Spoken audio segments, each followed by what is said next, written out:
Students, आज हम करते हैं क्लास 12th एक्सरसाइज 6.1 के एग्जाम्पल। इसमें टोटल हमारे पास 6 एग्जाम्पल्स हैं। सभी को हम वन बाय वन सोल्व करेंगे। छोटी क्लासों के अंदर आपने क्षेत्रफल संबंधी, उसका परिमाप संबंधी या आयतन संबंधी जो भी आपने फॉर्मूलाज पढ़े हैं वो सारे काम आएंगे। यदि आपके पास याद है आपके तो ठीक है, अदरवाइज हमने इसका वीडियो बना रखा है, प्लेलिस्ट में लिंक दिया, वहाँ से आप इसको देखें। तो अब हम इसको पढ़ते हैं। देखिए, फर्स्ट क्वेश्चन है, वृत्त के क्षेत्रफल में परिवर्तन की दर, इसकी त्रिज्या r के सापेक्ष ज्ञात कीजिए। देखो, क्षेत्रफल नहीं पूछ रहा, क्षेत्रफल में परिवर्तन की दर पूछ रहा है। यानी इस लैंग्वेज से पता लग जाता है कि क्या पूछा गया है इसके अंदर। जबकि r दे रखा है आपको 5 सेमी, तो जो गिवन है वो नोट कर लो आप। हमको r 5 cm दे रखा है इसने, और परिवर्तन हो रहा है त्रिज्या के रिस्पेक्ट में। तो हम जानते हैं कि वृत्त का जो क्षेत्रफल होता है ये क्या होता है, पाई आर स्क्वायर होता है। क्या है? पाई आर स्क्वायर होता है। बट हमसे क्षेत्रफल में परिवर्तन की दर पूछा है, वो भी किसके रिस्पेक्ट में? आर के रिस्पेक्ट में। तो हम आर के रिस्पेक्ट में इसका डिफरेंस करेंगे। हम D a upon D R निकालेंगे, तो ये क्या हो जाएगा? 2 पाई आर हो जाएगा। डॉट में आर का आर के रिस्पेक्ट में करेंगे तो 1 हो जाएगा, लिखने की जरूरत नहीं है। अब इसमें वैल्यू रख दो, यही पूछा हमसे। तो यहाँ से 2 पाई और आर की वैल्यू हमको दे रखी है 5, तो इनको मल्टीप्लाई करेंगे तो 10 पाई, ये आ गया 10 पाई। अब ये क्या है, इसकी यूनिट लिखो उसमें। क्षेत्रफल की यूनिट क्या होती है? जैसे सी एम है तो सी एम स्क्वायर होती है। बट क्षेत्रफल में परिवर्तन की दर है ये, तो ये किसके रेस्पेक्ट में हो रही है? त्रिज्या के। तो त्रिज्या लेंथ सेम नापते हैं, सेम दे रखी है अपने को, तो सी एम स्क्वायर पर सी एम, ये इसका ये आंसर हो जाएगा। नेक्स्ट क्वेश्चन चलते हैं, सेकंड क्वेश्चन। एक घन का आयतन 9 cm³ पर सेकंड दे रखा है। देखो, यदि आयतन इतना 9 cm³ होता तो हम v के बराबर लिख देते, आयतन के बराबर लिख देते, लेकिन आयतन में परिवर्तन की दर दे रखा है। आयतन 9 cm³ पर सेकंड की दर से बढ़ रहा है। तो कहने का मतलब है ये कि हमको दे रखा है dv अपॉन dt दे रखा है। dt कैसे लिख दिया मैंने? देखो, ये सेकंड टाइम के रिस्पेक्ट में चेंज हो रहा है। तो ये कितना है? 9 cm³ पर सेकंड। यहाँ तक समझ गए होगे आप? अच्छा, और उसके कोर की लंबाई 10 सेमी है। मान लीजिए उसका घन है, उसकी भुजा की लंबाई को हम x मान लेते हैं, तो कोर यानी कि जो x है वो हम 10 मान लेते हैं, 10 cm है। तो पृष्ठ क्षेत्रफल की दर याद कीजिए, तो ये बाद में याद करेंगे। पहले तो v लिखो, आयतन लिखो। v इक्वल टू में क्या होता है? घन के लिए x³ होता है, x³। अब ये परिवर्तन किसके रेस्पेक्ट में हो रहा है? टाइम के रेस्पेक्ट में हो रहा है, ठीक है। तो यहाँ से dv अपॉन dt निकालो, तो क्या आ जाएगा? 3x² dot dx upon dt निकाल, ये आ गया। अब देखो, ये भी dv अपॉन dt के बराबर है और ये भी dv अपॉन dt का, तो दोनों को इक्वेट कर दो। तो यहाँ से इक्वेट कर देंगे, एम्प्लाइज दैट 3x² डॉट में dx अपॉन dt और इक्वल टू में 9 cm³ पर सेकेंड है। तो अच्छा, अब इसको डिवाइड में दे दो, तो यहाँ से डिवाइड में देंगे तो implies that dx upon dt क्या मिल जाएगा आपको? dt को क्या मिलेगा? 9 अपॉन 3x² मिल जाएगा। 3 से काट दो इसको, 3 टाइम कट गया, तो ये आंसर आ गया हमारा 3 अपॉन x²। ये काम आएगा, इसको रखो अभी आप। अच्छा, अब वो कह रहा है पृष्ठीय क्षेत्रफल में परिवर्तन की दर पूछ रहा है। तो पृष्ठीय क्षेत्रफल होता है ना, पृष्ठीय क्षेत्रफल क्या होता है? पृष्ठीय क्षेत्रफल होता है 6x², 6 इंटू भुजा का स्क्वायर, ये होता है। अब वो इसको हम s से मान लेते हैं या a से मान लेते हैं। जिसे s मान लिया, इसको मान लीजिए, इसको हम क्या मान लेते हैं? s मान लेते हैं। अच्छा, अब ds अपॉन dt निकालो। ds अपॉन dt क्या है?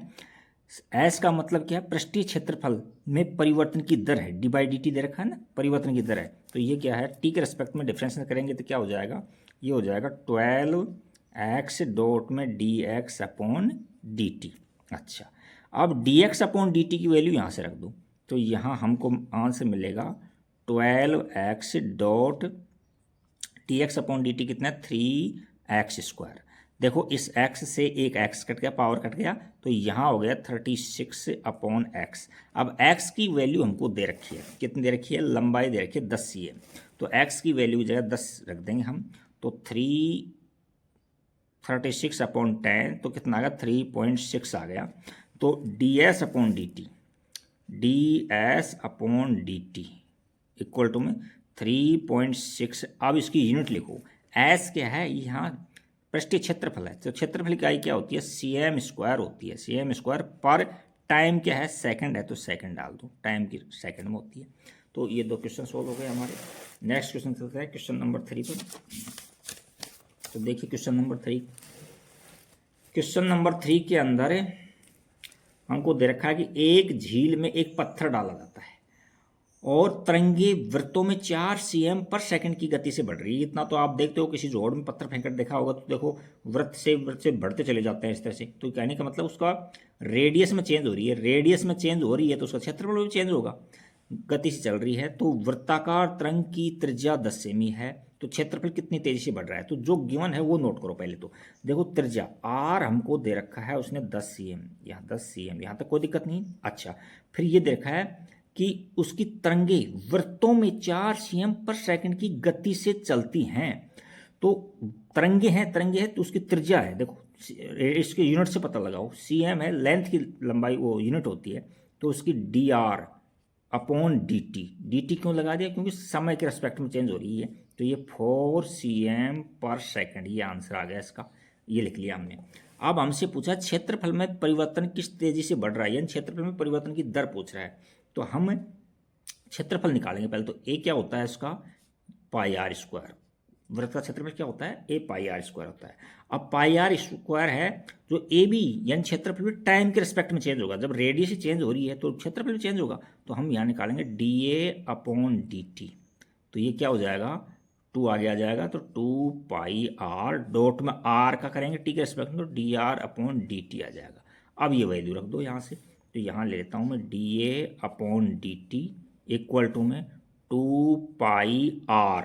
r देखो हमको 10 दे रखा है, r की वैल्यू 10 रख दो, इनटू में 10, और इनटू में dr/dt देखो हमको 4 cm/s दे रखा है, तो 4 रख दो cm/s। अच्छा, इनको मल्टीप्लाई करो, तो मल्टीप्लाई करेंगे तो कितना आ जाएगा, 80 आ जाएगा, 80π। अब इसकी यूनिट लिखो, 80π है तो देखो एरिया की हो जाएगी cm², और पर dt टाइम के रिस्पेक्ट में हो रहा है चेंज, ये तो ये सेकंड हो जाएगा यहाँ, सेकंड। यदि ये रेडियस के रिस्पेक्ट में होता तो यहाँ cm लगाते हम, क्या लगाते हम, cm लगाते। नेक्स्ट क्वेश्चन देखो, 4 क्वेश्चन नंबर। किसी आयत की लंबाई x 3 cm/min की दर से घट रही है और चौड़ाई y 2 cm/min की दर से बढ़ रही है। यदि x 10 cm है, y मतलब हमारे पास में 6 cm है, तो आयत में एक तो परिमाप में और क्षेत्रफल परिवर्तन की दर आती है। ज़्यादा हार्ड है नहीं, देखो मैं बता देता हूँ। यहाँ जो दे रखा है ना उसको नोट करो पहले। ये रेक्टेंगल है, मान लीजिए आयत है ना, और आयत की लंबाई, ये लंबाई है, ये मान लीजिए x मान लेते हैं, और ये चौड़ाई y मान लेते हैं। तो हमको लंबाई तो दे रखी है, x दे रखी है 10 cm, और चौड़ाई हमको दे रखी है 6 cm। यहाँ तक तो कोई दिक्कत नहीं होगी ना। अच्छा, फिर उसने देखा, देखो x लंबाई में परिवर्तन की दर है, यानी dx/dt हमको दे रखा है कितना, 3 cm/s दे रखा है। दूसरा dy/dt दे रखा है कितना, 2 cm/min दे रखा है, मिनट दे रखा है। अच्छा, अब हमसे पूछा क्या है, परिमाप में परिवर्तन की दर पूछा है। तो देखो परिमाप क्या होता है, तो परिमाप क्या होता है, इसमें परिमाप नोट कर लो कि p से नोट करते हैं, तो p इक्वल टू में 2 लंबाई प्लस चौड़ाई होता है। तो लंबाई हमारे पास x है, चौड़ाई कितनी है, y है। आप परिवर्तन की दर निकालो इसमें, तो टाइम के रिस्पेक्ट में चेंज होगा। ये देखो टाइम के रिस्पेक्ट में चेंज हो रहा है, तो यहाँ लिखेंगे हम, इधर कर देता हूँ इसको, dp/dt इक्वल टू में 2, और x का टाइम के रिस्पेक्ट में डिफरेंस करें तो dx/dt हो जाएगा, प्लस में y का डिफरेंस करें dy/dt हो जाएगा टाइम के रिस्पेक्ट में। अब ये वैल्यू हमको दे रखी है। हाँ, थोड़ा देखो ये लंबाई है ना, थोड़ा सा ये मिसप्रिंट हो गया यहाँ। आयत की लंबाई 3 cm/min की दर से घट रही है, तो घट रही है तो यहाँ माइनस लगाओ, यहाँ माइनस, और बढ़ रही है तो ये प्लस है, तो इस प्लस तो है ही है। तो अब इसमें हम 2 और dx/dt की वैल्यू रख देंगे -3, और प्लस में dy/dt 2, और यहाँ से 2 इंटू में -1, तो यानी -2 आ गया। अच्छा, परिमाप है ये dp अपॉन dt, dp अपॉन dt। तो परिमाप की जो इकाई होती है वो क्या लंबाई होती है, लंबाई cm में होगी, तो cm माइनस में ये माइनस में cm पर सेकेंड, ये आ जाएगा आपका आंसर, है ना। तो डी ये दोबारा लिख देता हूँ यहाँ कि dp अपॉन dt इक्वल टू में -2 cm पर सेकेंड आ जाएगा।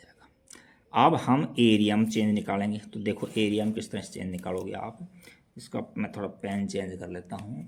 एरिया में चेंज इस तरह से निकालेंगे हम, जैसे इसका एरिया क्या होता है, एरिया होता है लेंथ इनटू ब्रेड्थ। तो लेंथ हमारे पास x है, ब्रेड्थ कितनी है y है, ये है। तो अब इसमें देखो प्रोडक्ट रूल लगेगा और इसको किसके रिस्पेक्ट में, टाइम के रिस्पेक्ट में चेंज हो रहा है, तो डिफ्रेंशिएशन करेंगे टी के रिस्पेक्ट में। तो d a upon d t equal to में एक्स को एज इट रख लो और वाई का डिफ्रेंशिएशन कर दो d y by d t, plus फिर वाई को एज इट रख लो और एक्स का d x upon d t हो जाएगा, डी टी। अच्छा, अब रखिए यहाँ एक्स की वैल्यू हमारे पास 10 है और डी वाई कितना है हमारे पास, डी वाई है 2 है, प्लस का 2 है, प्लस y कितना है, y है हमारे पास में 6 और dx अपॉन dt माइनस का 3 है, माइनस का 3 है। इनको सोल्व करो तो ये कितना आ गया, ये 20 आ गया और ये माइनस का 18 आ गया, माइनस का 18। तो हमारे पास 2 बचा, 2। तो अब ये dA अपॉन dt बचा है 2। अब इसकी इकाई लिखो, इसकी इकाई क्या है, देखो एरिया की है तो सी एम स्क्वायर हो जाएगा, तो एरिया की तो सी एम स्क्वायर हो जाएगा। और किसके रिस्पेक्ट में चेंज हो रहा है, टाइम की सेकंड होती है, तो ये इसकी यूनिट लिख दिया हमने। तो क्वेश्चन नंबर 4 भी आपका कंप्लीट हो गया। अब क्वेश्चन नंबर 5 की ओर चलते हैं। देखो क्वेश्चन नंबर 5 क्या है, ज़्यादा हार्ड है नहीं। क्वेश्चन 5 में भी देखते हैं हम। क्वेश्चन 5 में दिया है किसी वस्तु की x इकाई के उत्पादन में कुल लागत को c यानी कोस्ट लागत को सी एक्स से दिखा दिया और सी एक्स में एक फंक्शन बना दिया कि 0.005 एक्स क्यूब प्लस माइनस में 0.02 एक्स स्क्वायर और प्लस में 30x प्लस में 5000 है। तो इसकी प्रदत्त सीमांत लागत ज्ञात कीजिए जबकि 3 इकाई उत्पादित की जाती है, यानी x है ना, x उत्पादित इकाई है तो x की वैल्यू है 3 है, यहाँ x तो 3 है। तो यहाँ लिख लेता हूँ मैं, जो फंक्शन दे रखा है ना उसको लिख लो पहले। तो फंक्शन हमको क्या दे रखा है कि सी एक्स इक्वल टू में 0.005 एक्स क्यूब प्लस में माइनस है या प्लस नहीं, माइनस में 0.02 एक्स स्क्वायर और प्लस में 30x और प्लस में 5000 और यहाँ x की वैल्यू हमको दे रखी है 3 दे रखी है। तो सीमांत लागत क्या होती है, तो सीमांत लागत का मतलब होता है कि संपूर्ण लागत के अंदर जो तात्कालिक परिवर्तन होता है ना उसकी दर होती है, उसको सीमांत लागत बोलते हैं। तो अब इसका डिफरेंशिएशन करेंगे, किसके रिस्पेक्ट में करेंगे हम, इसका डिफरेंशिएशन करेंगे एक्स के रिस्पेक्ट में, क्योंकि इकाई है ना, जो 3 यूनिट है इसमें इकाई के अकॉर्डिंग चेंज हो रहा है इसमें। तो यहाँ टाइम का कहीं वो नहीं दे रखा है इसमें, अगर टाइम के रिस्पेक्ट में चेंज हो रहा है तो यहाँ हम निकाल देंगे d c by d x. तो ये क्या हो जाएगा, देखो ये तो कांस्टेंट है 0.005 और 3 से मल्टीप्लाई हो जाएगा, तो इतना 3 इंटू में 0.005 एक्स स्क्वायर माइनस में यहाँ 2 इंटू में 0.02 एक्स और प्लस में 30 और इसका 1 हो जाएगा और ये 0 हो जाएगा, लिखने की जरूरत नहीं है। अच्छा, अब x है उसकी जगह 3 रख देंगे, इन सबको मल्टीप्लाई कर देंगे। तो देखो यहाँ से 3 इंटू 0.005 और 3 का x जब 3 रहे तो यहाँ 3 का स्क्वायर हो जाएगा तो ये 9 हो जाएगा, माइनस में यहाँ 2 इंटू में 0.02 और x की जगह क्या रखेंगे 3 रखेंगे, 3 और प्लस में 30। अब इनको हम सोल्व करेंगे, तो इनको हम सोल्व करते हैं। तो इनको आपस में मल्टीप्लाई करोगे आप तो आपको मिलेगा 0.135 ये आ जाएगा, और इसको मल्टीप्लाई करोगे आप तो माइनस में यहाँ 3 तक मल्टीप्लाई होगा, इतना मल्टीप्लाई होगा तो ये हो जाएगा 0.12। अच्छा, और प्लस में 30 है, अब किस तरह से ऐड करेंगे, देखो ये प्लस का है और ये माइनस का है, इतना भी तो देखो ना आप, ये प्लस का है ये माइनस का, तो इन दोनों को सोल्व कर लो पहले, इसको एज इट रहने दो। तो यहाँ पॉइंट के नीचे पॉइंट लगाना, देखो 0.135 और माइनस में करेंगे यहाँ, तो ये पॉइंट के नीचे पॉइंट लिखेंगे, तो 0.12 और यहाँ 0 लगा दो। इस तरह से सब ट्रैक्ट करेंगे तो यहाँ 5 बचेगा, यहाँ 1 बचेगा, यहाँ 0 बचेगा, 0.015 बच गया इसमें। अब इसको सोल्व किया तो हमारे पास क्या मिला, हमको मिला है 0.015 और प्लस में 30। अब इनको ऐड करेंगे, तो ऐड करने का क्या तरीका है, देखो 30 है, 30 लिख लो और उसमें पॉइंट लगा करके आगे जितने डिजिट में 0 है ना वो 0 लगा लो, 1 2 3, तो यहाँ 1 2 3 लगा लो, कोई दिक्कत नहीं। अब पॉइंट के नीचे पॉइंट लिखा जाएगा, तो 015। अब इनको ऐड कर दो तो ये क्या हो जाएगा, 30.015, ये आ जाएगा आपका आंसर। तो अच्छा, अब उसमें क्या कह रहा है, परिवर्तन की दर ज्ञात कीजिए, तात्कालिक परिवर्तन है, तो यहाँ तो ये हमारे पास में ये इसका आंसर तो आ गया जी, यानी 30.015 ये आ गया इसमें, किसमें परिवर्तन की दर आया, कॉस्ट के अंदर ये परिवर्तन की दर आया है।